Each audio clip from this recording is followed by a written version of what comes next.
Why are these men wrestling covered in olive oil?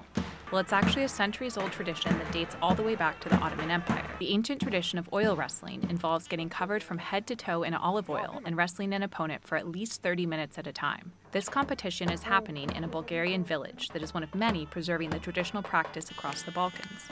What the wrestlers wear is also an important part of this. През османско време навсякъде са правило такива са мазни борби са правили.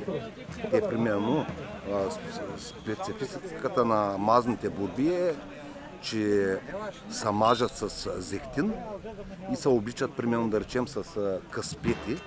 Каспети това са панталони такива кожени, които се изработват от биволски кожи. И те се връзват по крачолите, навсякъде се връзват, за да не може, нали, тук вече сила трябва. Сила и малко техника.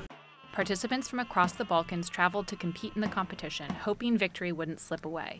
The winner is whoever is able to force their opponent onto their back. So would you try it?